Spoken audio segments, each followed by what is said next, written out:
The year is 2023. PBS Plus has just launched, bringing the world's streaming services to 4,387. How can anyone be expected to go through all this content? Fear not, loyal passengers. Captain Joe Shoes and his first mate Mez are here to travel through space and time to bring you the best nuggets pop culture has to offer. Strap in. It's time for the JoeMeZ podcast.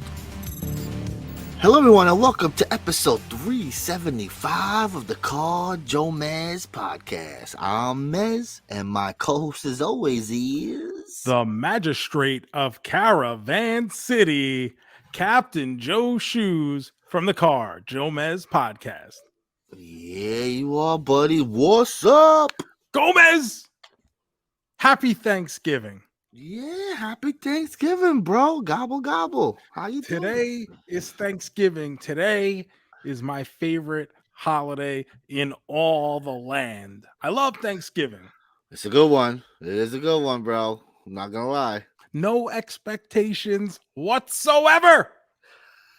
The expectation is come and be fat. That's Yes. all you need to do. What's better than that, bro? You don't even decorate for this shit anymore because they don't even make Thanksgiving They don't decorations. allow it. They don't allow it. It's Christmas already. You didn't know? Even my local Wawa, we went to Christmas Cups on November 1st, literally the day after Halloween. So I said, this looks great for me because now I don't even have to pretend. I don't got to put out no fucking pilgrims. I don't got to put out a fucking scene of feeding the Native Americans. I don't have to put out the cornucopia. I can just hang low. Did your mom decorate for Thanksgiving? My mom decorates for everything. We had Thanksgiving things we would put on the window. My mom decorates for St. Patrick's Day. My mom decorates for Thanksgiving, Halloween, Christmas, Flag Day, 4th of July. Yes. She has USA towels and tissue boxes and always. I love it. That's great. Hey, that's what we're supposed to celebrate. Let's celebrate, bro. Come on. I don't want to celebrate none of this shit. I want to go to parties at someone else's house that want to decorate. You know what I mean? You want to throw a barbecue for 4th of July? I will gladly come over. You want to do a big Thanksgiving? I will happily come over. You think I want to do that and decorate and clean and wash and scrub? I don't want to do shit. I mean, yeah, we're the Thanksgiving destination over here. Terrible. We do all the cooking. So people help with the cleaning, but it's not the cleaning. I mean, the cleaning happens, beforehand, cleaning the house, not putting some dishes in the dishwasher, please. Oh, thank you, Aunt. Thank you. Get out of here. It's real nice of you to walk the 3 feet to the fucking garbage can outside. Let me get that for you. Oh, thank you so much. You took my fork. Okay. And you got to act like they just were nailed to the cross. You got, oh my God, thank you. Oh, you don't have to do that. You don't have to help. Fucking bullshit. It's all bullshit. So Thanksgiving is here. We've got some football on the agenda. We've got movies to watch, Gomez. But more importantly, we got a question from our double main man, Eddie Bowman. Oh, what's he asking, bro? Eddie Bowman just wants to know a simple question about our Thanksgiving. He wants to know, what food do you think is overrated? What food do you think is underrated? So real quick. Well, I mean, listen. I mean, overrated is turkey, right? I mean, no, it's the cranberry. Why do we even put that on the fucking table? I wouldn't even know. I don't even consider, get out of here. My mom loves that. That's it. When people make their the Thanksgiving, you got to put the cranberry. You gotta put the cranberry. It sucks. I don't mind it in the sandwich just to give it a little sweetness, but on my plate, I don't. No, fuck that. You get it from the can or you get the fresh? So when I was a kid and my mom would cook for Thanksgiving, it would be from the can, and it would, you know how it comes out it keeps the shape, the ridges. It's got the ridges of the can and everything. Yep. I'm this doesn't even look appetizing. Yeah, my mom loves the can. We try the fresh shit. She's like, this is terrible. I need that can. I don't even like cranberry as a whole. I don't want it in my vodka. You know what I mean? Don't ruin vodka like that. I don't mind it, but I wouldn't. Yeah, I don't need it anywhere. You know, definitely. That's what I mean. Like, it's overrated if it's. I don't know who's rating it, because I would never. I would name 12 other things before I get to that. You know what I mean? Like, that's so low on the list. I do agree with you. Is turkey overrated? Yes, in a sense, because we all feel like we need turkey. Yet Yes, it is the only day of the year where I'm like, holy shit, I gotta have some fucking turkey. it's true. Not a single other day of the year do I sit there and go, you know what I'm feeling? Some fucking turkey. I do in about usually around February, March. I do fun Thanksgiving where I'll take a turkey and I deep fry it. We'll do something fun because it's got to be traditional for Thanksgiving. So that's what you should call it. So we try new Funsgiving. recipes. Funsgiving. That works for me. I like Funsgiving. Definitely. So I eat turkey 2 times. Or what about cold cuts? Right? I get a turkey cold cut sometimes, but that's not I'm not having a turkey breast really. Two like times if I'm going out like a cold cut sandwich or something, I'm usually getting roast beef. That's why I usually want some nice sliced roast beef. I'm a ham and cheese guy. I just love a good old ham and cheese, bro. And I mix up the cheeses. You know what's funny? I'm thinking about this now. I went out for lunch today and I had a roast beef and turkey sandwich. Oh, really?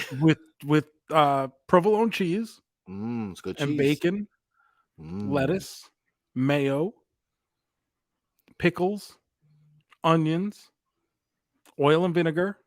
Ooh, damn, bro. It was a good sandwich. Yeah, sexy. What kind of bread was it on? It was on whole wheat bread, actually. All right, you lost me there, but I don't mind it. I actually like the taste of whole wheat bread. I don't mind it. Kellyanne's family always had like different kind of bread, so I got used to it. Except sometimes they would get the bread with like the little grains in there. I don't want to be crunching. Get that shit out of here, no bro. Crunchies. I'm eating a fucking cold cut sandwich. The crunch is the pickle. That's it. Nothing else. Yeah. Oh my goodness. That sounds good. So so I guess turkey would be overrated. My most underrated, and this is a personal one. I know a lot of people don't have this. My mom used to make a cheese stuffing. And I've talked about this before. We always talk about this every year, Thanksgiving. How much new shit do you have to talk about outside of like, the Thanksgiving parade from 1986 had the Masters of the Universe float. And it had all these fucking weird characters like Squeeze. Fucking Dinosaur Dracula just did a fucking thing about this on the Purple Stuff podcast. And it's fucking, if you ever watch that, go check out their podcast. They do a show once a month on like a specific pop culture topic. It's only one a month, so it doesn't really interfere with us. And I like those guys. Jay has become my buddy, actually. Jay from Sludge Central. Love it. But they just did a thing talking about, I believe it was the 1986 or the 1987 Thanksgiving Day parade. And it had an Alvin and the Chipmunks float because they had just released their animated movie, The Chipmunk Adventure, theatrically in theaters, which I saw in theaters. It was awesome. Love it. And then years later, I wooed a young lady by buying her a copy of the Chipmunk Adventure soundtrack. And I learned all the words to Diamond Dolls and I sang it to her. And that's JoeMeZ. That's how you romance. You know it, baby. I love it. Lover boy over here.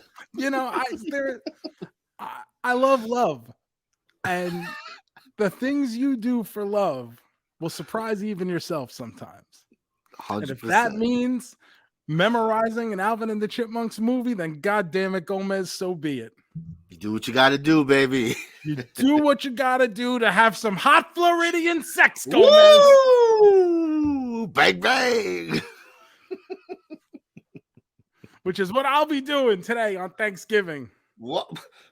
Oh, different kind of stuffing. I'm stuffing more than the turkey. I love it.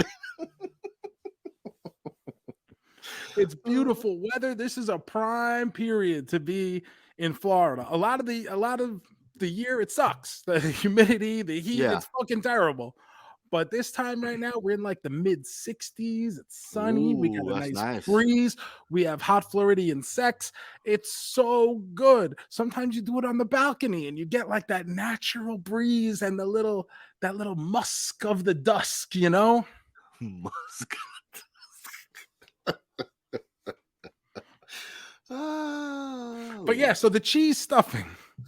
Delicious.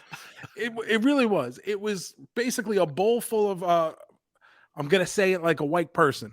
Ricotta cheese. Ricotta cheese. You need that ricotta.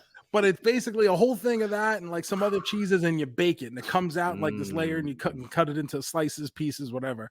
And it's just awesome. So that was always like my like biggest thing I looked forward to on Thanksgiving. I'm just a mashed potatoes guy. I could just have a whole plate of mashed potatoes, baby. Every you year. Have always been a mashed potatoes guy. Always. We always tell Nana, you need to make more mashed potatoes for Thanksgiving. I need to have more. There was one time, this is over 20 years ago now, JoeMeZ, myself, and two of our friends, we would go, if a WWE pay-per-view was within driving distance, we would make a weekend trip out of it. Yes. And we'd go, we'd find a theme park in the area or something to do. Something to do, see the sights a little bit. So if it was Philly, Baltimore, whatever. And we were in Baltimore, and we found an old country buffet. So we're like, let's go here for dinner. JoeMeZ goes up to the buffet and made a plate, a full overflowing plate of just mashed potatoes. So I'm saying, bro, you need a plate of potatoes and then a plate of other stuff. And he comes back to the table, and we're all like just looking at him, and he's like, like, this is normal for him, so he doesn't think twice. And we're like, this dude really just took only mashed potatoes. I don't see the issue, bro. I love some potatoes. Oh, that was good, bro. They had grape soda on tap. Oh my God, the fountain. What a trip. But let's tell this story too. So we were staying at a Motel 6, and it was a creepy Motel 6. Yeah, it was, bro. But I mean, at the time, JoeMeZ is probably 19. I think I had just turned 21. I want to say this is October 2003. So there was the game 1 of the World Series between the Marlins and the Yankees, right? We watched it in the hotel room. We watched it in the hotel. I was the only one who was legally allowed to drink, so I had to buy the liquor. Yeah. And when we go to check out, we pack our bags, we get everything together, we get in the car. As we're getting ready to pull back, a very shady, creepy man starts knocking on our hotel room door. And for a second, we're like watching him like, who is this guy? Like, what's he doing? And then like, we're like, yo, we better get the fuck out of here before like he realizes we're right here. And we took off, we sped out of there before. I don't know who he was. I don't know what he wanted, but we knew this is not the place to just hang around. So nobody should be knocking on that door. There's nothing nobody needs to tell us about anything. So we were like, what the fuck is that? Oh, that was a long time ago. Yeah, it was. They were talking 2003, I believe. 20 years ago. Crazy. Fucking wild, right? Thank you guys for listening to the JoeMeZ podcast. Once again, happy Thanksgiving. May it be wonderful for you and your families and your friends and even the people you don't like. This is the time where we give thanks, because you can't like people if you don't know what it's like to not like people. You gotta have both ends of the coin. I'm not gonna lie, it makes sense to me, bro. No holes. If you like everyone, how do you know you like them? That's what we talk, right? So we talk about movies. Everything's the best and the worst. No, you gotta have some middle ground to understand the goodness and the badness. So even today, give thanks for the people you despise, the people you disdain, and the people you blatantly hate. Because without them, you wouldn't know what it's like to love. I love it. Remember to follow us on all the social media at JoeMeZ. Hit that subscribe button. Leave a 5-star review wherever it is that you listen to this. Or if you're on YouTube, get down in the comments. Tell us what you think. Tell us what you think as you're watching us. Follow up with us because we love that interaction. And JoeMeZ, it's time for a little breaking news. Woo! Breaking news. What's going on in the world today, Joe? Well, now that it's Thanksgiving, everybody's, if they haven't already, is prepping their big Christmas push, right? Yes. But we got a couple things that are just sneaking in here, right here, just under the radar. May get lost in the shuffle with Thanksgiving right here.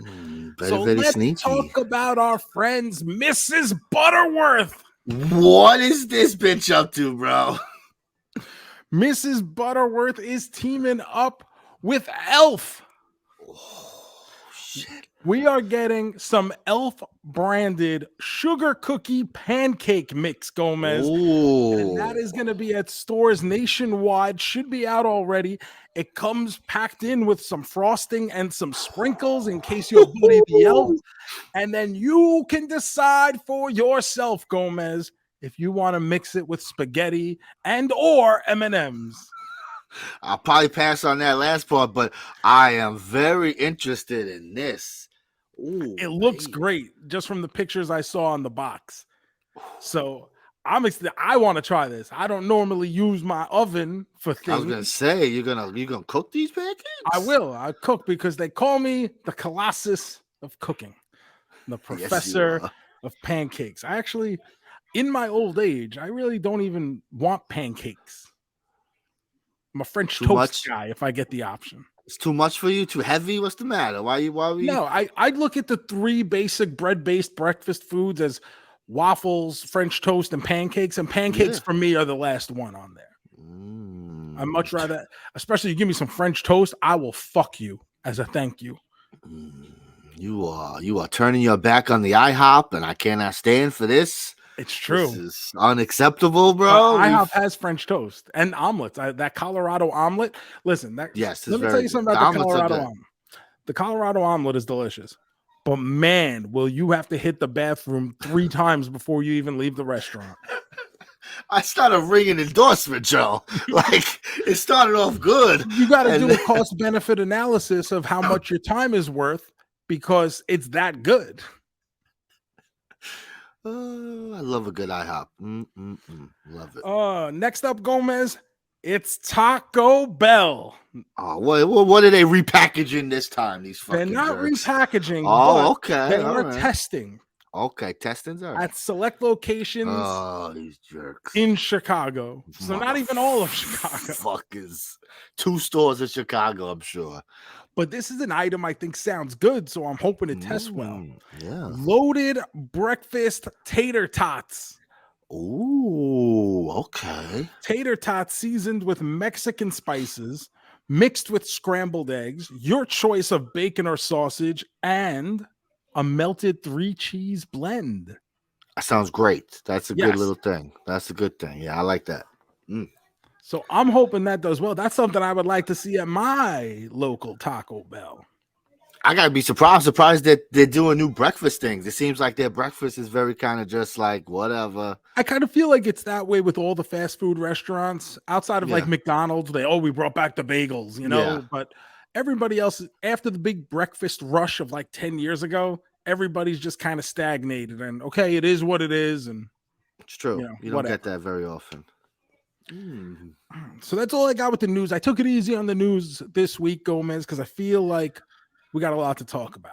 Oh, okay. A lot to talk about. All right, bro. I just want to ask before we get to talking about. I see that the MLB they announced their finalists for the Hall of Fame. I see. Well, this will be everyone on the new Hall of Fame ballot for next year's induction. A lot of first-time people added to the ballot this year. So I'm looking at these first-timers, and I guess Adrian Beltre is he the only one that's going to get in here on this first shot? I think he'll get in. Anyone else? Because I see a lot of very good players I see on this list. I would vote for Joe Mauer. Okay. I think he's going to be a very arguable case. I think maybe he'll eventually get in. I don't think he'll get in this year. I like Mauer's career a lot. Derailed by concussions. I remember that. But once they had to move him off catcher and he had to become a first baseman full time because of the concussions, he lost a lot of value. Whereas he was giving you a batting title every year out of the catcher position, which you never get. Then he went to a spot that you really need more power for. Slugging, yep. So you really weren't getting it there. I would still vote for Mauer. I think he had a great career. Also, Victor Martinez is someone I'm not certain on, but someone whose career I really need to look at. He was very good for a long time, so I want to make sure I give him the due diligence there and really decide if he was just Hall of Very Good or should he be a Hall of Famer. And then we also have a lot. If you're a Mets fan, this is the year for you because there are 9 former Mets on this ballot. Yes, sir. We got David Wright and Jose Reyes, neither one of which I think will ever get in. No. I think Wright will get some support. Reyes will probably be off the ballot after this year for not getting the 5%. Bartolo Colon is on the ballot. Yeah.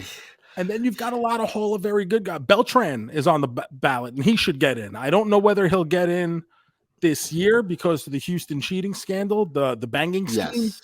You know, we all know how much they love to bang. Yes. So banging scheme. So I think Beltran should get in eventually. They may try to hold him out a year like they did with Roberto Alomar that time. But I think he'll eventually get in. Bobby Abreu is on this list. Bobby Abreu to me is a Hall of Very Good guy. Yes, I mean, I'm solid looking at this career for a long time. I don't look at him as one of like the all-time greats, however. Yeah, like this is like if you put a lineup of all these guys, forget it, you're killing it. But it's just like they all. I feel like they're just missing that. They either didn't have the long enough peak. Yeah. Or they come in just kind of short of those milestone numbers. Yeah.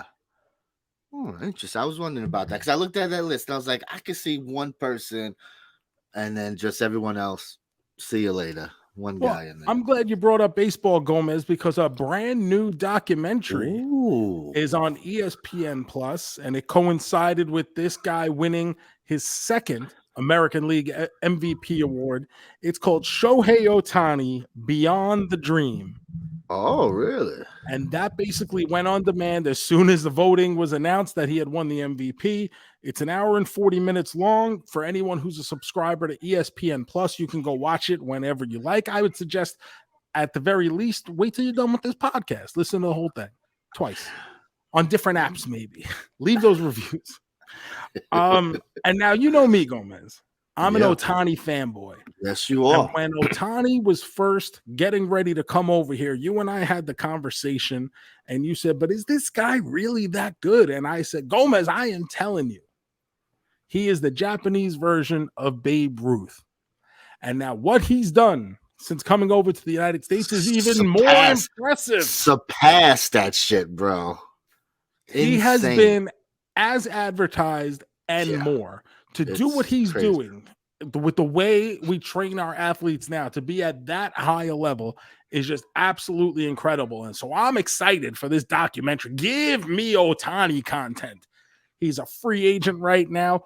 Where's he going to go? Who knows? It's being kept very hush-hush, but give me Ohtani content. And we get this documentary, which to me fucking sucks. Oh, no. Oh, no. There is nothing about this guy that we learn. It's just he really likes baseball. His entire life is baseball. You don't find that there's no interviews with his family or his friends. I don't know if he even has friends. And I'm not saying that to be facetious. Genuinely, the whole thing is about how much he loves baseball and how it encompasses his life. And that's all well and good, but you do not learn anything about him. Even the people they interview in this documentary barely even fucking know him. Damn. It's like, oh, here's CC Sabathia, who might have shook hands with him outside batting practice one day. CC Sabathia. It's narrated by Pedro Martinez.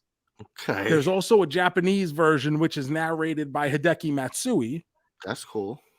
But the problem is that both of these guys are also guests in the documentary and have never met him. Like, they don't know him. So Pedro Martinez is doing a voiceover, and then he's just an interview, which it takes you out of it a little bit. And I assume it does the same for the Japanese, where Matsui's narrating, and then all of a sudden he's got to talk about him. And it's like, oh, yeah, he seems really good. So we do get an interview with his Japanese coach, who actually does know him, but is very tempered about what he says. And then the best part, I think, is we get an interview with Yu Darvish, who Darvish was the ace before Ohtani took over that spot. So Ohtani's the guy who replaced Darvish in the rotation when he went to America. And then we find out about, like, they trained together a little bit, and that stuff is good. But realistically, all it did was make me want to see a documentary about Yu Darvish. Hysterical. He seems more interesting. Well, he's nearing the end of his career. He obviously has a very interesting story. He's had a very Ohtani crazy career. is very guarded. And it's obviously by design. It's obviously that he doesn't want to open up. He doesn't want to let you in. So to me, it was just like, why are you doing this if there's nothing to it? And I understand the point is, well, people are going to watch it because bingo, I did. They just see Ohtani. Yeah. Oh, this is going to be interesting. Oh, finally, we'll hear something. But it just left me with a very unfulfilled feeling after watching it. I was like, this was a waste of 2 hours. That's crazy. That's very it's upsetting to hear, bro, because I know you love your boy. And if you told me it was good, I would check it out so that I could also learn about your boy here. But I give it probably a double main man at best. Oh, no. Even at one point, they're like, hey, so they're asking like all the guests, like, why did he pick the Angels? That's one of the biggest questions. Like, all these teams were offering him whatever. It's like, why did he pick the Angels? And every single one of them says, that's a good question. You know, you're going to have to ask Shohei. And then they ask another guy, and he's like, you know what? You too. We'll have to ask Shohei. Joe Madden, Mike Scioscia. You know, you're probably going to have to ask Shohei that. Then they go and they say, hey, Shohei, why'd you pick the Angels? And he goes, I just had a feeling. Which may be true. Yeah, I get it. Sure. But it's not interested. Like, exactly. Yeah, like you got to know. Especially if you build it up. If you're going to do something like this, there's got to be a payoff. And there was no payoff to this. Very upsetting. Very upsetting. I want to bring up a sports documentary. It did not come out yet. It comes out this week. It comes out, it'll be out by the time you watch this. It's called Bye Bye Barry. It's a documentary on Amazon Prime about Barry Sanders. Yes, very awesome. And it actually it features Barry Sanders. He's a part of it. So he will explain why he retired out of nowhere. What about people is it going to have people he knows? I guess, but it seems like the whole selling point is like, oh, I'm gonna go behind my explanation of why I decided to retire out of nowhere. Like that's a big fucking Lions, point. Duh.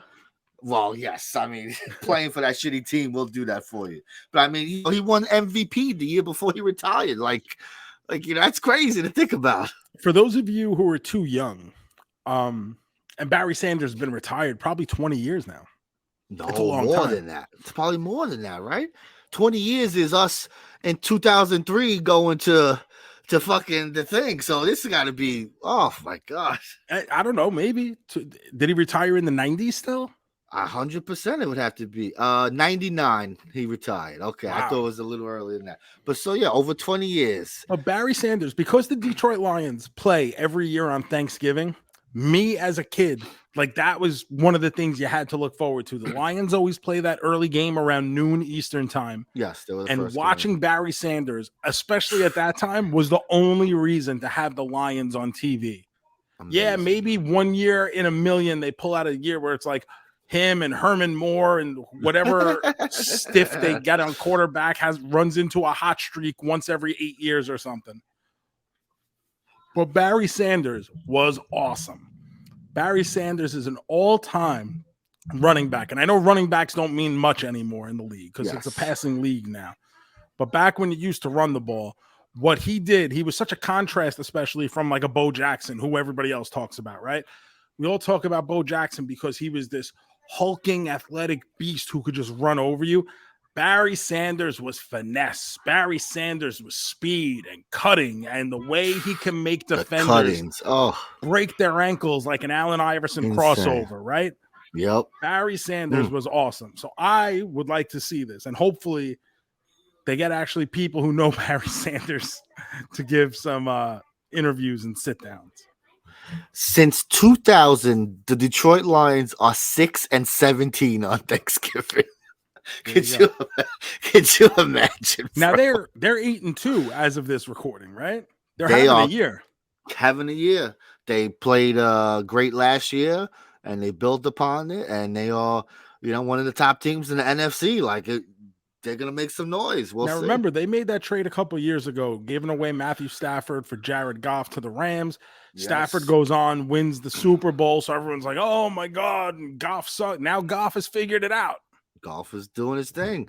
When Goff has some protection and some, some plays behind, he wasn't bad.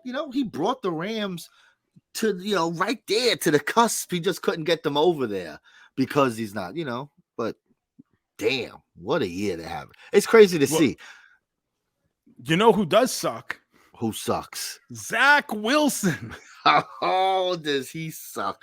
Bro, this kid. I mean, I know the Jets' offensive line is not great, but he's just also making a lot of dumb decisions. We can't keep defending this kid. Oh, it's not his fault. Yes, it is his fault. He's making bad decisions. Even with Aaron Rodgers getting hurt 16 seconds into the season, if they just had a competent quarterback, they'd make the playoffs. Yeah. They'd be killing it right now. Like, honestly, the teams, they've lost some terrible games that they had no business losing. Correct. Like 4 games that way. They'd be, fighting for the first place. Could you imagine the Jets fighting for first place in the AFC? Nope, because we got Zach Wilson. Well, not no more, right? They announced today we're going to switch it up. Yeah. Oh, my goodness. But this is why you should have signed a veteran quarterback 8 seconds after Rodgers got hurt. The minute Rodgers got hurt, there was no reason they shouldn't have tried to do it. I get it. You start Zach Wilson after that, but you got to have someone ready to go when he doesn't perform. Joe Flacco should have been on this team, someone. Yeah, because the Jets made it seem like, it's just 2 years. We'll do this Aaron Rodgers things, and then it's going to be back to Zach Wilson. He's going to learn from Aaron Rodgers. Oh, okay, bro. That's a lot of learning. Nope. Fuck this. The Jets. The Jets are playing on Black Friday. There's a Black Friday game this year. Yeah, with now you get their new quarterback. What's his name? Boyle, Travis Boyle, Trevor Boyle. TB. That's all I saw. TB something. Tom. Who the New York quarterbacks are some guy named Tommy DeVito and something Boyle. Oh, Tommy. Say hi to your mother for me. Fucking Tommy DeVito. Big win, baby. Big win. Yeah. Stop messing up our draft chances. Stop messing up our draft, you fucking jerk. What are you doing winning games, DeVito? DeVito. You suck. JoeMeZ, something else I watched this week, new on Netflix.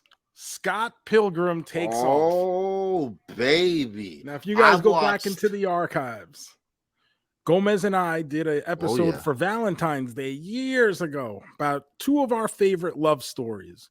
And JoeMeZ picked Brokeback Mountain, and I picked Scott Pilgrim versus the World. Excellent choices, bro. Excellent choices. And now we get an 8-episode animated series on Netflix with the whole cast of the Scott Pilgrim movie returning to reprise their characters in animated fashion. And it is a similar setup to the movie, but then circumstances change and we get a whole new story that evolves from the same premise. Yes, I love it. I watched 7 episodes. I still got to watch that last one, but that swerve at the end of the first episode, it's like, oh, okay. All right, because the way it was built, right? It seemed like it was just an anime version of the movie and comic that we love. They mentioned there might be some different things, but it's going to be similar. The first episode is very much built in the same setup as the movie. And then there's a swerve at the end, and you're like, oh, well, what happened? But even then, up until that point, I'm like, I can. Yes, I was still loving it. I was like, all right, I just love this movie. So I'm just happy. The animation was fun. Yes. The opening theme song seemed like it didn't fit to me. Like, I understand what they're going for with that animated feel and whatever. And it is, I should say that anime feel, not so much the animated, but like that kind of anime feel for what they're going for. I don't know. The opening theme song was the only thing I'm like, I get it, but it doesn't feel like it fits like what I think it should be. But everything else, the voice cast is great. The story is great. I was into this. I watched the whole thing straight. Just each episode's like a half hour, so it goes quick. 20-something minutes. It keeps you engaged. The characters are fun. As it gets going, and now the characters are diverting from the directions that you're accustomed to from having watched the movie. If you've seen the movie, which you should, it's on Netflix as well right now. It's the best. So if you've never seen the movie, it's probably one of my favorite love stories. Definitely go check it out. It's well worth your time. Great cast up and down, and we get more of them, but doing different things now. And this is what I was saying, like I wanted for like a new Masters of the Universe show. Yes. Exactly like that. Where they take it and then build on it. And build and do something different, but respect the canon from which it came. And that's what this show gives us. I watched all 8 episodes. I was very happy by the end of it. I was sad it was over. Yes. They stick good. Awesome. Because I'm like loving it. I'm like, oh man, there's 1 episode left. I hope they make it because everything's been perfect. I've been loving it. By the time it was over, I was like, oh man, like that's good, but it sucks. It sucks that it's over. I'm giving it start to finish quadruple main man. Woo! Love to hear it. I'm probably gonna do the same once I finish because I'm telling you, I haven't had a disappointment yet. Every episode is great. I love what they do. Like you said, the animation is fantastic. I mean, the movie, they give you that comic book video game feel, but now they really get to lean into it because of the animation. Exactly. And it's great how they do the fight scenes. I love a lot of stuff. I love, like you said, I love being with the characters and getting more of the characters. Like hanging out with Chris Evans' character is just fantastic. He's like, that character is just so much fun. And I love getting to be like, oh, this is cool. We're getting to see a little bit more of him. Love it. Love it. Love it. If you love Scott Pilgrim, run to see this. If you run to see this, make the time, put something aside and say, you know what, I'm going to sit down and watch this show because it's definitely worth it. And the quicker you see it, the quicker you will not be spoiled, because I'm surprised. I still haven't seen a lot of that happening yet. But I mean, there's a big twist there that you might not want to know. You want to go in fresh. So yeah, I would think so. Check it out. Oh, what a show. I'm so happy. That made my weekend. I was like, oh, I can't wait for this. Joe, I went to the movies this week, Joe. Really? Yeah, baby. I had to go to the movies. Something tells me you saw the number 2 movie in America with a certain little girl from your household this week. Of course. It was a family affair because we all had to run to see the 3rd installment of the Trolls. Where the Trolls band together. Trolls band together. Oh, babe, we love the Trolls. This is a big Trolls household. My daughter's a big Troll girl. We did Troll birthday stuff. Like, we run to see the movies. She watches the animated TV show that they do based on the movies. We love us some Trolls. So we were very excited to check this out, especially because it's got NSYNC. The return of NSYNC. This is the big selling point. NSYNC is back, baby. Spoiler alert. They're in the movie for 4 seconds at the very end. As like a little, hey, look, this is the guy. You'll hear them sing a little, but they don't play those other characters. Like the boy band that's in the movie, that's not NSYNC. Their singing voices is NSYNC, but that's not NSYNC. So don't go thinking you're going to hear, Chris Kirkpatrick being silly. He's not. I mean, that was my incentive to go see the movie, was Chris Kirkpatrick being silly. I need to see what that Joey Fatone troll looks like. Listen, if there's one thing we know from the past 20 years, it's none of us have to wonder what Joey Fatone is up to because he tells you. Joey Fatone is everywhere. Everywhere. Good for him. I'm glad. Right? He took that shit and he's like, I don't need to stop working. I was a little surprised with how little money, at least what I think is little money. I thought Trolls was going to be a blockbuster. We talked about this because we were wondering because all these other animated movies haven't done so well. So we're like, let's see how Trolls does. This is a big thing. The 3rd installment you think could be popping. And I feel like with this generation of kids, Trolls is a monster. Yes, right? It's the thing. Yeah, it's not like we're running these kids to see the stuff we grew up with now. This is their thing. Yes. And Trolls came in second behind Hunger Games, The Ballad of Songbirds and Snakes. Even that made $44 million this week. Trolls made 30.6. Interesting. Now, I don't know if Trolls should have made 100, but if you would have told me Trolls hit 60 million, I would have been like, yeah, okay, yeah, kind of makes sense.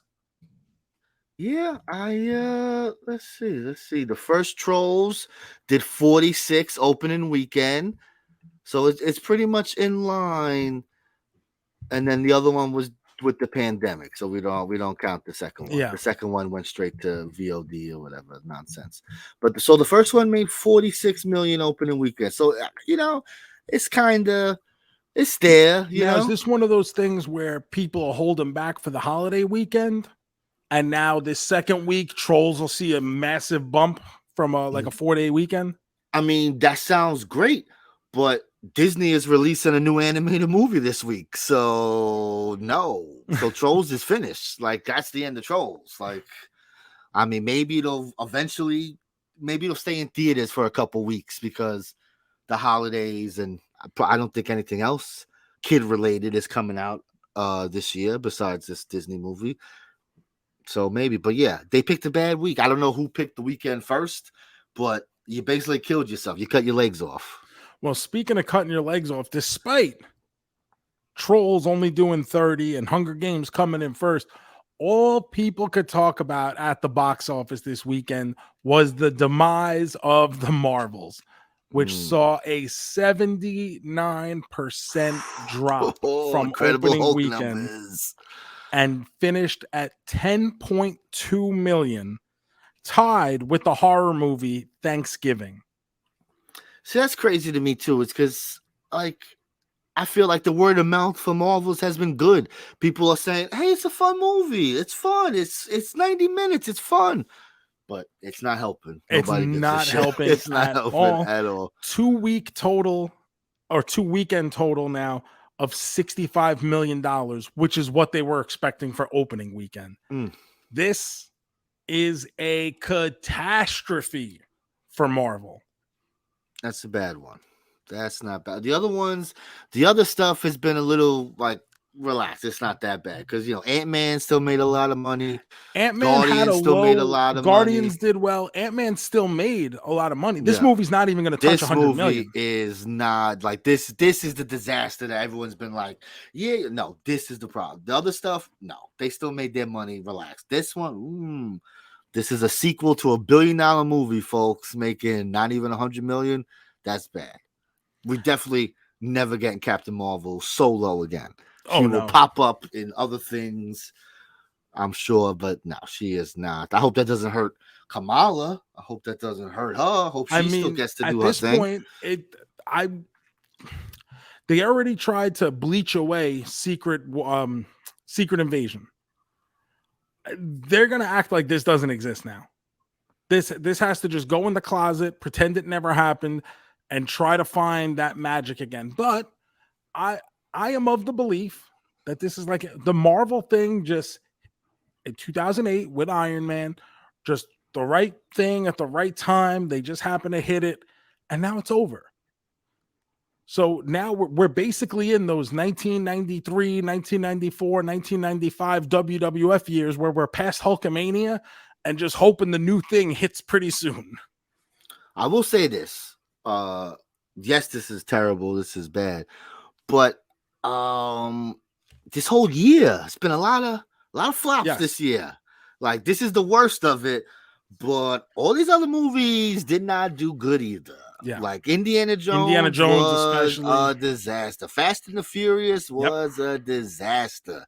So it's a Marvel problem, but it's just a blockbuster problem. Mission Impossible, disaster. Yeah.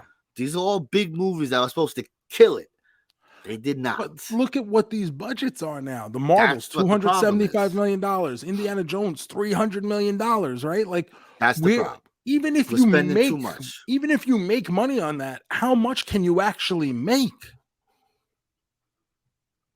Like you're basically saying this movie has to make $500 million. Yes, you're setting yourself up for failure.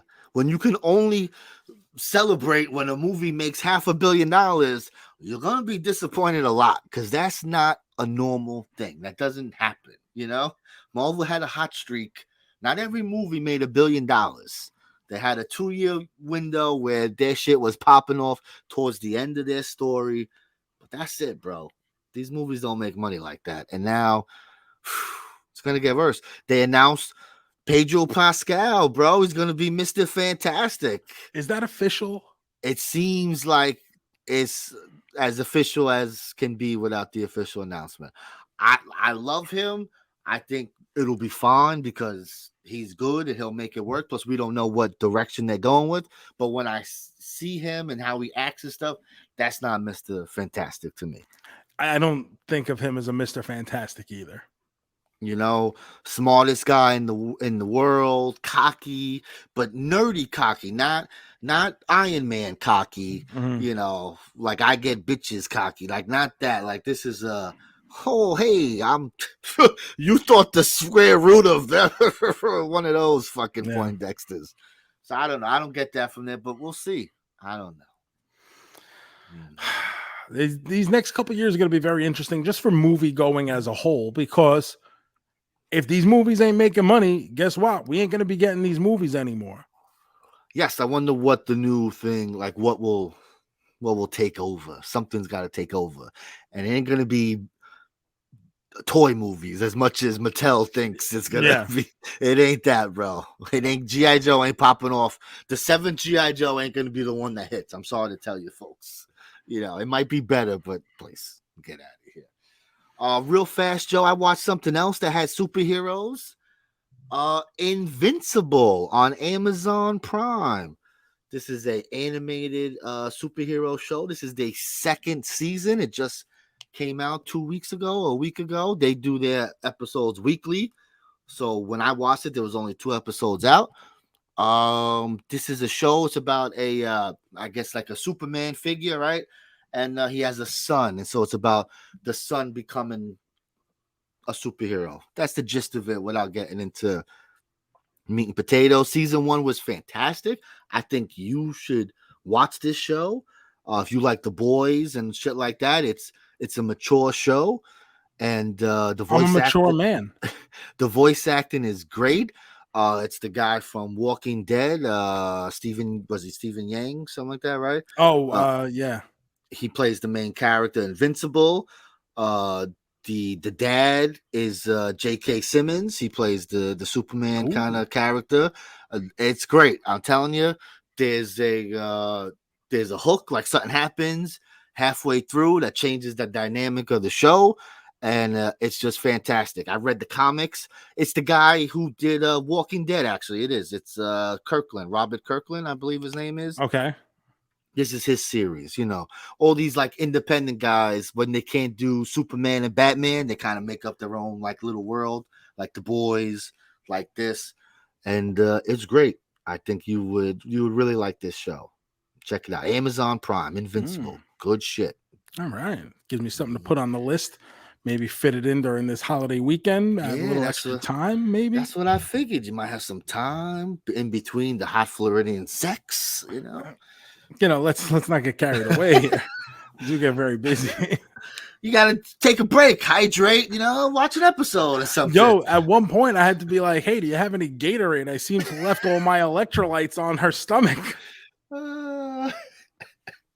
You gotta have a nurse put an IV in you before you go out on the town. Oh, you got anything else? Because there's one other thing I just want to talk about real fast. Did you get around to watching the new comedy special on Netflix? I did. Oh, yeah. So our boy that we see on Facebook all the time, was it Matt Rife is his name? Matt Rife. He has owned social media. If you've opened TikTok, if you've scrolled through Instagram Reels, you have seen Matt Rife. And we've spoken about him here before because he's been just inescapable. He's everywhere. Yes, you can't escape it. You can't get away from it. And yet, I'm not a big stand-up comedy fan, so I really haven't seen any of his work. I just see the videos I'd come across, and they're usually pretty funny. But it's just him doing crowd work. Usually crowd work. Usually, you know, messing with a heckler or the girl saying something. It's always crowd work. Yeah. And I think after watching this Netflix special, we know why. For a reason. This boy is so unfunny. This is one of the worst stand-up specials I ever saw in my fucking life. This guy fucking stinks. Holy shit. I'm watching it now. I was talking about this with my buddy Kinnick. Because Kinnick, the day before I watched it, had sent me a clip of him talking about social media. And I'm like, there's not really anything funny about it, but I mean, there's a lot of truth in what he said, but it just wasn't funny. And I was like, oh, this guy has a new Netflix special. He's going to be a fucking millionaire now. And then I go the next day and I go, oh, let me find it. I watch his special on Netflix. I forget what the name of it is, but it's him live in Washington, D.C. And it's about an hour long. So it's not, like overbearing, but I didn't laugh once. Not once. Bro. No, bro. And I just keep waiting. And I'm going, maybe it's a me problem, because I don't usually get into stand-up specials, but when I do watch them, and it's usually like the big name guys, the Kevin Hart's or the Chappelle's, Yeah. And I'm like, oh yeah, whatever. Like that whole thing Kevin Hart did a couple years back with the brick oven pizza made my year. Made my year. And I'm going, geez, like, man, at best this is mediocre. And then the way he finishes it, like even the crowd noise seems piped in. It seems like a laugh track a lot of the times throughout the entirety of the special. And then he finishes it with like, and they said all I could do was crowd work. And he drops the mic and I'm like, yeah, they did, because you can. Yeah, he did no crowd work. And it's like, bro, you should have did some. I mean, that's okay. Some people are good at that. That's okay. Being good at crowd work, that's important. Being good at crowd work is very difficult because it puts you on the spot. Yes, you got to be quick. Not very quick. Everybody can do that, but also not everybody can take the time and write out something. Look, I'll call a spade, especially over the past year. I've been approached multiple times to do stand-up comedy. I would love to do it. It's something that's on my bucket list that I would like to try. At the same time, I don't think it's something I would be good at. So much of what I think makes me funny is me reacting from somebody else doing something. Quick. Yep. That's just the way I am. When I sit down and I try to write out a 5-minute bit, I sit there. I don't even know where to start. I don't know what's funny because I don't know what I'm feeling in that moment. Something could change. Something could happen that morning that I just don't know. And so if you haven't seen me do any stand-up, there's a reason why. I don't think I can do it. As much as I would like to say, yeah, I'd like to be able to do it, I don't think I can. And I'm sure I'm going to try it at some point. I'm also pretty sure it's going to suck. Always. To tell you suck for a while. Takes time. But even I have a friend who's doing some stand-up shows right now, and I've been a little bit of a script doctor. He'll tell me a joke, and I'll be like, oh, it's okay, but we'll make it funnier if you do this, this, and this. And I punch it up a little bit, and then like I'll get the video of his live show like the day after or something, and the fucking crowd pops right. I'm like, fuck yeah, dude. Like that was me. I'm proud of that. I'm proud of that. Yes, you should, of course. But as far as doing it myself, man, it's not easy. My goodness, you stink, bro. Matt Rife. Natural selection is called. Natural selection. And listen, I understand this guy's like bet on himself, put out his whole thing. Hey, go for him, bro. Yeah, 100%. Like this is a go guy for you, bro. He's fucking doing it, right? Like he's built an audience for a reason. But man, this special, I just watched it and I was just like, maybe it's just me. But thankfully, it wasn't just me. And you're someone who watches a lot of these specials. I watched it with my wife. We were excited because this motherfucker's everywhere. So we were both like, oh, like we're both excited to watch a comedy special. Let's see what he does. And we were just like, this is fucking dreadful. We were just like what a buzzkill. We're having a couple of drinks. We're like, oh, it's going to be fun watching a comedy show. And it's just like, and he's like the young, cool, yes, like he's that like the hot young guy right now. Yes, right? so I was like, oh, this would be fun. And then he just goes on about these fucking crystals at the start. And it's just like, he's Jesus, such a bro. long storyteller too. Yes, Everything he is does excessively long, and then there doesn't appear to be a punchline. Oh, brother. Next time. Definitely the worst. Like I said, I've been watching comedy all year, right? That's my thing this year, trying to catch up on comedy. By far the worst special I've seen this year, and it's not even close. Do not recommend. Stay away, folks. Oof. Which brings us, JoeMeZ, to our main event of the evening, as selected by the Wheel of ForShoene. Yes, it is the 25th anniversary, almost 26, because it was released at the beginning of the year, but it's the 25th anniversary of the major motion picture Spice World, starring Mel B, Mel C, Emma Bunton, Jerry Halliwell, and Victoria, now Beckham, the Spice Girls. Mm-hmm. Well, what does IMDb say for that? I'm very curious how they describe this certain picture here.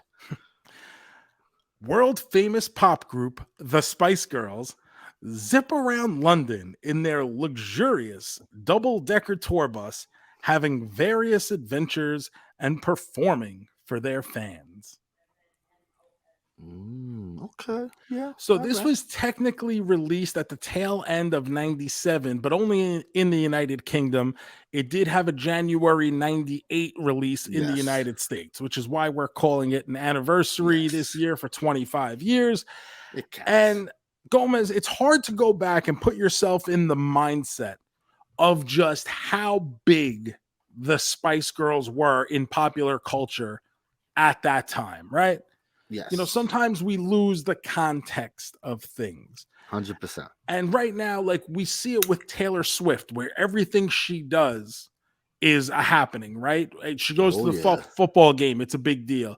The guy goes to her concert. It's a big deal. She farts. It's a big deal.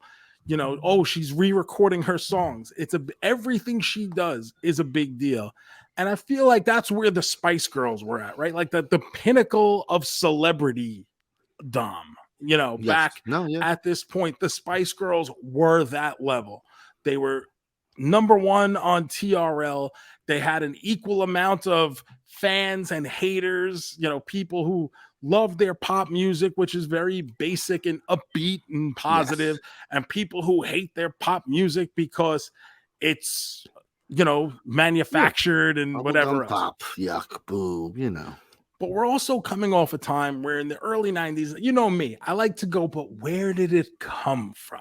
Yeah, love it. The early 90s, coming out of the hair bands, the beginning of hip hop, we get more into where the early 90s are now grunge alternative, gangster rap, R&B. This is what's taken over music. We kind of lost pop for a while in there.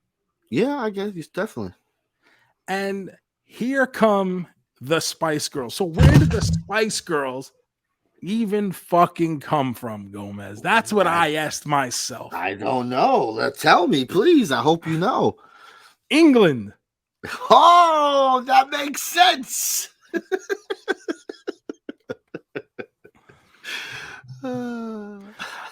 Basically, there were a management group in England in the looking for girls. 94. They were looking to put together an all-girl group because they saw a lack in the marketplace of it. So they held this big open audition. They come out of there with Victoria, Mel B, Mel C, and another girl named Michelle Stevenson. What the fuck? So these were going to be your four girls. Eventually, Jerry Halliwell comes on for the second round of auditions. She couldn't make the first. She had been auditioning for movie parts and stuff with not so great success. And so she's added to the group. They have this 5. And then at one point, Michelle Stevenson is kind of kicked out. Ooh, They say they're questioning her commitment to the group and questioning her talent. So she's kicked out, and they bring in Emma Baby Spice. And now at this time, they're not even called the Spice Girls. They're called Touch. That was going to be their name. All right, that's not bad. Different, girl group. Ooh, Touch. Yeah, not bad, not bad. One of the first songs they work on is a song called Sugar and Spice. So they decide to call themselves, like this fits us better. Let's call ourselves Spice. So that's what they're going with now. As they go on, they're working, they're trying to get themselves out there. Turns out there's a rapper with the name of Spice. And since most people in the industry who had heard their demo would just go, oh, it's those Spice Girls, they changed their name to the Spice Girls. Love it. That's great. Love that. Eventually, they break away from this management team because they don't feel like they can get them to the next level. They sign on with another one who gets them hooked up with Virgin Records. And in 1996, in the United States, the single for Wannabe drops, and the world is different forever. Game changer. This is a song where you could not escape it. It was everywhere. When MTV still mattered, and believe me, there was a time where MTV didn't just show ridiculousness for 24 hours. Could you imagine something besides that? Come on. Bullshit. This video was on all the time. Your local pop station was playing this 15, 20 times a day. This song was everywhere. The guys sung it to make fun of it, but we still thought the girls were hot. The girls sang it because they thought it was fun and upbeat. And the message of the Spice Girls, the whole girl power thing, didn't seem contrived. They seemed to really believe it, you know, in female empowerment and stuff. And that became their trademark, for, lack of a better term. It became what they're probably most known for, was that whole female empowerment thing that had kind of gotten lost in the shuffle coming out of the sexed up cock rock times of, the rock and roll 80s and early 90s. 100%. The Spice Girls are on everything from lunchboxes to dolls. They were marketed the fuck out of them. So they got overexposed very quickly, and they kind of ran out of songs pretty quickly after like 2 albums, really. But for a moment in time, the Spice Girls were the fucking jump off. Could never take that moment away. They were the shit. Their concerts were sellouts all over the world. They were at the top charts of fucking everything. They were on every award show. They were winning awards. They're, equally loved and hated too. And there's no indifference there, right? John Cena, you either love him or you hate him, but someone's making noise during them. I've seen the Spice Girls live, I think twice. I enjoyed myself both times. I'm excited for them to do another concert. I'd go see them again. Love it. But JoeMeZ, what everybody wants to know is, what was your ranking of the Spice Girls? I think number one, I believe, I'm trying to think, it's been a while. I'm pretty sure it was Ginger, because I was I love the curves. She had some curves compared to some big bosoms, right? She always wore her little things. For those of you who are just listening, JoeMeZ just propped himself up and cupped his breast very affectionately bosoms, as he described Ginger Spice.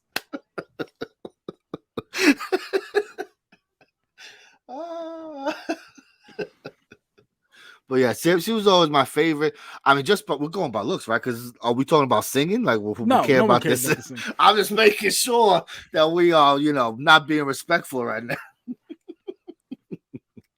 But yeah, Ginger, I guess, Ginger, Scary Baby, Posh, and Sporty last.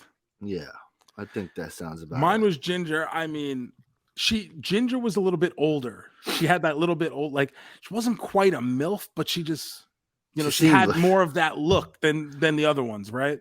So Ginger was my girl. And there are very few things as iconic as seeing Ginger Spice in that Union Jack dress.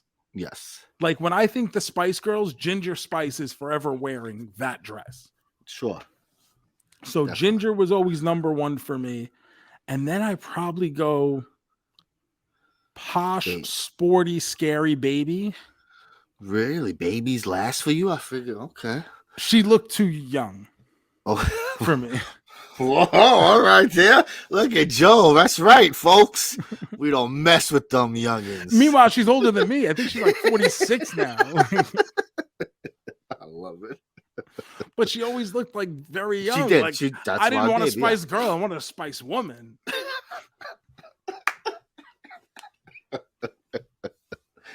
Oh, I was a young lad myself. I was, and this is, I love the old, especially at that point, like the older chick fantasy. Fuck, dude, come on. I love it. All right, so that's good. Has your rankings have they changed? Do you still feel the same way about these young ladies? Oh man, I remember like I really don't know what they look like right now. What are they really doing? I know they're going back on tour, but for a while when Mel B was Mel B, when she was married to Eddie Murphy and still making appearances, like she was always in good shape. Don't get me wrong. Oh yeah, she's crazy. But she just got her body to the point where she looked like she was carved out of marble. Oh yeah, her body was just absolutely insane. Yes, sir. Oh, it's a horny episode, folks. It's been a while. Hey, you're talking about the Spice Girls with two guys who were in there. No, that was the prime. Yes, Spice Girls prime age for us. Like we were, yes, 100%, bro. 97? Come on. A lot of electrolytes were spilled over the Spice Girls in those years. So they made a movie, Joe. And it's just the next logical step right there. Everywhere they're doing advertisements on everywhere. They're endorsing everything. They've got merchandise. A movie seems like the next logical step. And that's definitely a thing back then, right? Like I feel like nowadays our pop stars, they don't do that. Like they eventually try to be actors, but like back then it was like, hey, you got to bang a song, we got to put you in a movie. Well, here's the thing. It's not that necessarily they were trying to be actors. I mean, Ginger Spice and Baby Spice had done auditions and tried to get some roles previously. I believe Ginger and Posh even knew each other from going on an audition earlier. Yes. But even once they become the Spice Girls, they're not trying to parlay this into individual movie careers. It's just, here's a movie about the Spice Girls, similar to the Beatles. It's not like the Beatles went out and Paul McCartney started doing movies like Elvis. They just did their Beatles movies. And that's what I kind of feel this is. Yes. But think about the level of stardom you have to get to where this becomes a conceivable thing. How many bands or how many groups or how many musical artists get the opportunity to do this kind of thing? We're seeing it right now because we're in that Taylor Swift era. Sure. We've got her concert thing, but it's not even a movie. It's a concert film. Yes. And she's never really done anything like that. She's had small roles here and there, but they've never capitalized on Taylor Swift. Here you go. Let's do this. The Jonas Brothers, they did a concert movie too, right? It was a concert. But they're Disney kids, so they've always been. They got Camp Rock, like that's their big thing. See, even Miley Cyrus, she did the Disney stuff, but now she does the music stuff and doesn't do the movie stuff. You know what I mean? Yeah, I can't remember last time she was in something. 100%. Yeah, she definitely doesn't. So this is a big deal. I mean, you're talking superstars who basically revolutionized the celebrity paparazzi narrative of like what it was at the time. Before this, you'd get like the tawdry stories on the National Enquirer of like secret love children and whatever. Yes. But like, I feel like the Spice Girls kind of changed the way paparazzi built celebrity. Like the Kardashians kind of come out of the Spice Girls. You know what I mean? So we get this movie that doesn't really have a plot. Bro, this movie is it's basically, hey, we got the biggest pop stars in the world. We want to put them on the big screen. And because like they're just playing themselves, they're not playing it. It's just like, we just want to make a Spice Girl something we can get extra money off of these people. Let's just throw them in a movie. What's the movie about? I don't know. They got a concert to play or some shit. They gotta make it to the Royal Albert Hall by 5:00. Like, I don't know, some and shit. Then there's gonna be these two characters off to the side talking about making a Spice Girls movie. There's gonna be this character on this side who's apparently all their best friends, and she's pregnant and getting ready to have a baby. The pregnant girl. Yes, they're all upset because they can't be with their pregnant friend. We need to quit the band. But basically, every chance we get is going to be a chance for the Spice Girls to perform a song. And yes, and when we get to the end, they're going to perform their new hit single off the album that's just about to come out called "Spice Up Your Life." I love it. You do. You get full performances. It's like, oh, we're going to do a run through, and then it's just them singing a song. It's so funny. But smart, right? Like, I don't know what do you want in a Spice Girl movie, exactly. Right? Like, I guess it makes sense. And now, like I said last week, I saw this movie in theaters with my friends. So it's a group of fucking 16-year-old boys, probably 5-6 of us deep, going to see the Spice Girl movie. Do you think we're looking for Citizen Kane when we sit in that theater and spend our $7 to see this opening weekend? I love you it. Tell definitely me, not, bro. No, definitely not. You're going for the ladies. I want to see 5 attractive women just exist. Like, I hope they go to the pool. Like, yeah, exactly. Do they go to the beach? I hope it rains. And no one has an umbrella. I get it, 100%. Opening weekend, this movie makes $10.5 million. It finishes domestically at 29.3. Worldwide, it grosses $56 million, all on a $25 million budget. So it does make money. Where the fuck did they spend $25 million, Joe? Well, there's that scene with the bus where it's got to jump the bridge. Where the fuck I will never understand movie budgets, bro. Like, that movie, there's nothing to this movie. Oh my goodness. And we get Nightcrawler in this movie. Nightcrawler, he's the big part of the movie. Yes, he's the whole movie. But yes. As I'm watching it now, I didn't know him back then. Sure, but yes. Now course. I'm watching and I'm like, oh my god, like this is the kind of things he used to have to do. Oh, you got to pay those bills, bro. You know, George Wendt as like a fucking Fugazi movie producer. Oh, so funny, bro. Alan Cummins. What do you stoop to, bro? I was in the theater. JoeMeZ, when did you first see this movie? You've seen this movie before this, right? I seen it like I rented it like when it came out. Like, I didn't go to the movie theaters. I saw it eventually. So like, you rented it to have some private time. I said, oh, let me see. No one's around. There's got to be something good on this tape. Oh, so like I watched this and I didn't remember much about it. Like, I'm like, I know there's they got to get to a show. That's all I remember. Something about a show at the end. That was it. And I mean, what was there to remember? It's not much to remember. I was like, oh, okay. I'm sitting there like, so is anything gonna like happen? Like, is something like no, the depth of the script in this movie is comparable to the kiddie pool at Munchkin Land. I wish they made one of these movies that these fucking guys were talking about at the lunch meeting, trying to pitch the movies. Make one of those fucking crazy Spice movies. Force 5 or something. Please. Like, this was just but again, I mean, I want to say we're not the target audience, but at the same time we are, right? We are 100% the target audience. Like, it's little girls and adolescent boys. Like, that was the audience. So I mean, I guess you get what you want, right? It's the girls dressed up doing that. I don't know. I don't know. At the end of the day, I don't know what more you could have wanted out of this film. You got at least they didn't take themselves too seriously. It's not like they tried making they're having fun. They're having a fun magical time. Piece of art in the cinema. You know, it's not like it was that. They obviously knew what they were working with. They try to give everyone a little shine and make the jokes. You get stuff like when they're doing the photo shoot and trying on the different costumes and then dressing up as each other and making their little jokes about each other, you know, while they're there.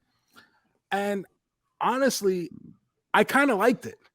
When it was over and I watched this on twitch.tv/Mez movie, along with the other highlights of the 90s that JoeMeZ provided in between showings. Yes, baby.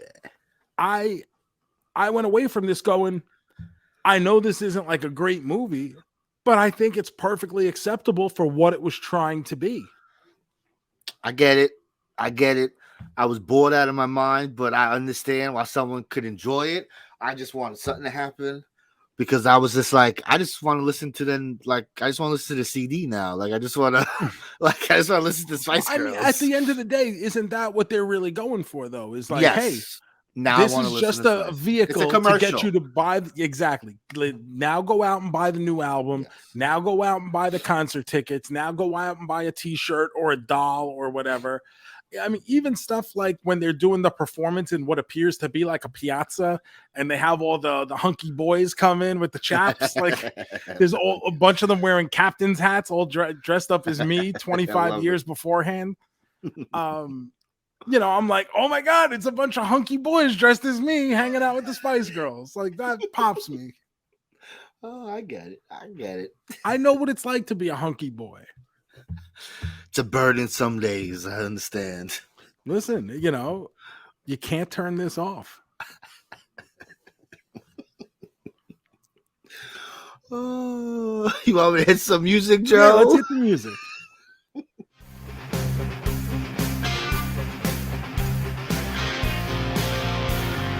Are you a man?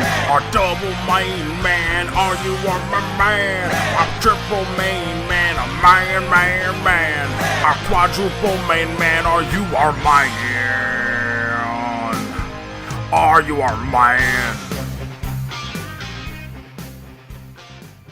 All right, Joe. Spice World.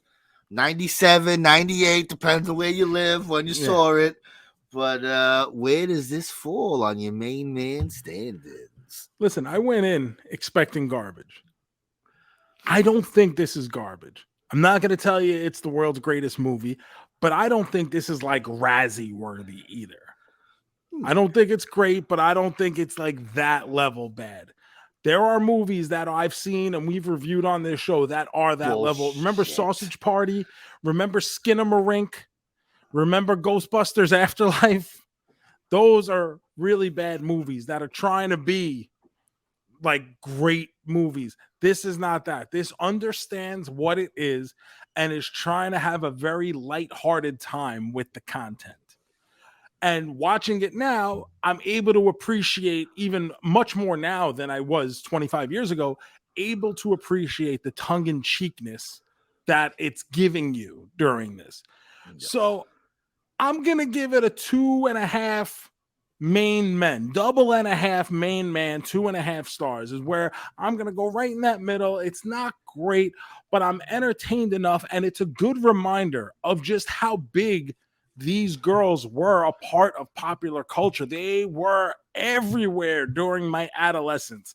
And it's always good to think back and remember this happened in a year before most people had cell phones. Even in this movie, there's only like 2 people with cell phones, and they're both the size of those Zach Morris bricks that we're used to seeing. That's a cell phone, baby. That's what a cell phone. There's no such thing. We're still a decade away from the iPhone. Yes, literally 10 years, 2007. So like I get what you're saying. The movie is not terrible, and like it's terrible. Like when you think of a terrible movie, I would not think of Spice Girl. But it's not a good movie. I was very bored. I was very bored by this movie, just sitting there waiting for something to happen. But again, it's not like, these girls are terrible. So I'm not going to shit on it too much. I guess I'll go, what do you see? You gave it a 2.5.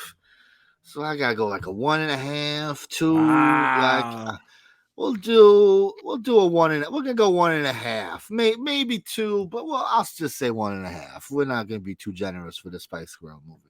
Again, you're gonna like hearing them sing the songs, but just fucking put on the CD, bro. Come on. Now, at the end, we do get like some scenes during the sequels where they're showing like kind of behind the scenes of making the movie and stuff. And that was supposed to lead into a sequel. And a sequel probably would have happened because at the end of the day, this movie did make a little bit of money. Sure. But it turns out about 4 months after this movie releases, Ginger Jerry leaves the band. Bastards. She's burnt out by the fame, It's a lot. Yeah. They went from 0 to 100 almost overnight. Yeah, so people want that until they get it, and it's like, whoa, it's a lot. And the movie even touches on that a little bit, where they're being rushed from appearance to appearance, and then at one point they think they got the morning off, and then the guy's like, "Hey, I'm sorry, you can't have the morning off because James Bond said so," and it is James Bond. It is. Was it Roger Moore? It was Roger Moore, yeah. Meatloaf as the bus driver gets his one good line. They want him to clean the toilets. At one point, he's like, "Hey, I would do anything for those girls, but I won't do that." It's great. Beautiful. That's how you write movies. That's how you write cameos right there. Say your line, get the fuck out.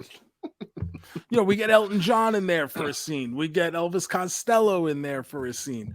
So I think like that kind of stuff, and just a reminder of kind of what pop culture was for the time, does give it some points for me. And it's a good reminder of where we were as a society in that moment, because the Spice Girls definitely were a moment.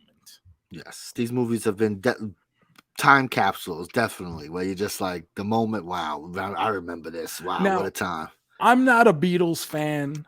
I've never seen any of the Beatles movies, but I assume this movie is kind of like what I imagined those Beatles movies to be like. Like, I've never seen A Hard Day's Night. No. But I'm assuming this is that same kind of thing where it's the Beatles rushing around trying to make, something so they could go be the Beatles somewhere, and they keep, getting hit with different circumstances. I think so. I've never seen one either. It's like when they make the joke about Three's Company, like, "Oh, remember the episode where they had a misunderstanding?" Like, that's what I feel like, these movies with these bands, these musical groups would be. They're basically commercials to turn you on more to the music and make you want to buy the album, make you want to buy some concert tickets. 100%. All right. So The Wheel, not too bad, right? Not too bad. No, this was a good one to look back at, because without this, I probably never would have. Like, why would I sit down and watch Spice World? No, 100%. I agree. This week in the movie theaters, there's 2 big releases. There's my double main man, Joaquin Phoenix. He's playing Napoleon, if you're interested in a story about Napoleon. Hey, Oppenheimer opened the doors. We're going to see nothing but biopics from now on. So this is supposed to be good. It's Ridley Scott, I believe, is the person who did this. So this is good. It's 2.5 hours. I don't think I'm going to get to it this week, but it's definitely on my list. I can't end the year without seeing this movie. I got to see this movie. So, well, that is your guy. 100%. This is, him. That's like if He-Man made a movie. I'll just get to it when it's on video. And the other big release this week, Joe, there's a new animated Disney movie, baby. Yeah, there is. I can't even remember the title. That's how invested I am. It's called Wish. Wish. That's right. I know nothing about it except I know the characters are already appearing at some of the parks to help promote, because animated characters were not held to the rules of the strike. True. Sure. So I don't know much about the movie. I know it's got like brown people. I think they're Spanish or something. Chris Pine plays one of the voices. That's like all I know about the movie. When I think brown people, I think Chris Pine. So we'll see. I'll definitely be seeing that this weekend. I got my tickets. The whole family's going, and I'll be back next week with a review for you guys. Yeah, I'm not rushing out to the theater to see either one of these. I may get to it. We'll see. This is a Disney plot. Listen, I mean, we just like go to the movies. Shiloh likes to go to the movies, so we try to go whenever we can. But this is apparently definitely a lot of people don't feel that way about going to the movies anymore. That's them. They suck. Going out to the movies is a fun time for us. We look forward to it. We love it. Yeah. But that's what I'm gonna do. But I think Joe, for next week, I think we should spin a wheel though for the show. Is it my wheel again? Yeah, it's your wheel, baby. Let's see it. For the last time. Oh, no. Right? Let me check the schedule. Hold on. What we got here? Then this. There's so many good things on this wheel. Yeah, no, this is the last time we're spinning this wheel because the following episode, Joe, we hit our December. The December to dismember. Oh, definitely going to be dismembering because it's slaying and slaying time. Yeah, it is. This is why you got this wheel to cushion the 6 weeks of horror and the slaying and slaying. You know, yeah. Try to butter you up. So let's see. What's the last movie we're going to see on this Wheel of Fortune? Oh, man, there's so many good options on here, too. There is. There's like 8 other options, I think. I did like 12. Oh, yeah. Oh, wow. Oh, baby, the wheel has landed on the Naked Gun. This is one of both of us, our all-time favorite movies, comedies, whatever you want to fucking call it. We love this fucking movie. Oh my God, I'm so excited. What, 35 years? I believe. I think 1988. So it is. And where's my list? I'm sorry. What is this? This is streaming on Max and Paramount Plus is where you could find this. You can find all 3 of them. Oh, yes, that's good. I'm a fan of all 3. Love them all. But we're just gonna watch the first one. We're gonna. The first one is a classic. I think 2.5 might be my favorite. 2.5 is so fucking good. I think for whatever reason we had a copy of it in the house, so I got a lot of rewatches of it. Like it was just one of those things that I watched over and over, so I could probably repeat it verbatim. Love it. But I own all 3 on DVD. I have like the box set. So love it.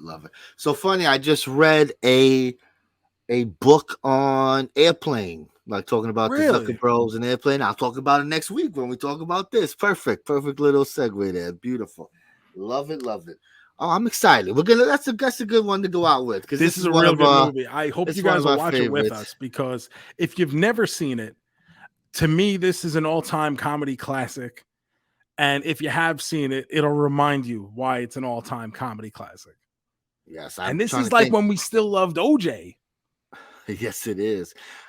It says here I haven't watched this movie in years. I don't have it logged on my letterbox. That means I haven't seen this in like 10, 15 years, Joe. Wow. I can't wait to remedy that. Oh, I'm probably gonna watch all 3 now. I'm not gonna lie. I'm just gonna put it on and just. I was thinking about that too. There's a good chance I end up watching all 3 just because I'm watching this one. Because it'll pop up next. Why not hit that fucking button? Let's go. Guys, I'm gonna be honest. I've really enjoyed going back and doing these anniversary movies and finding out a little history and stuff. I hope you guys have enjoyed it too. And we're watching some fun movies. So if this is the kind of thing maybe you want to see more of going forward when we have these lulls, definitely let us know. Or if there's some movies in particular you want to suggest, maybe you think we should go back and do a rewatch on and review, definitely send all of those suggestions to us. You guys know where to find us. Yes, sir. But that's next week, Joseph. Oh, so what do you say we finish this week then? Brilliant idea, baby. It's now time for the big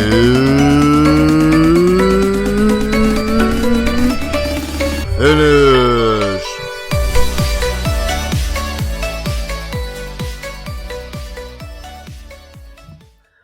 All right, Joe. It's big finish time. Let's spin it.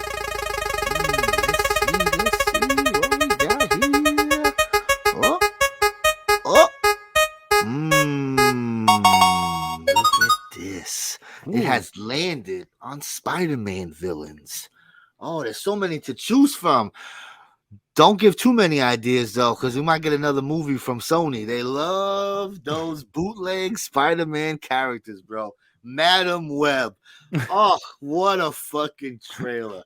Researching spiders in the Amazon when my mother died. I fucking... Mwah! Thank you, Sony. You never fail to disappoint. Here we go. Spider-Man got a lot of villains, bro. I think it's my favorite is probably obvious if you know me. It's Dr. Octopus. I just love Dr. Octopus. I think like the arms are incredible. The way the character is portrayed is great. And even when they do the movie version with Alfred Molina, I think he does it amazing. 100%. I'll say that too. Doc Ock is my favorite.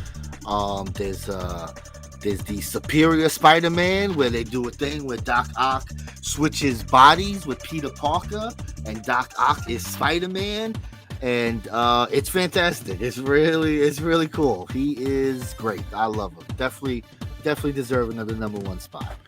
Number 2 for me, this one might be a little kind of off chalk. It's going to be the Sandman.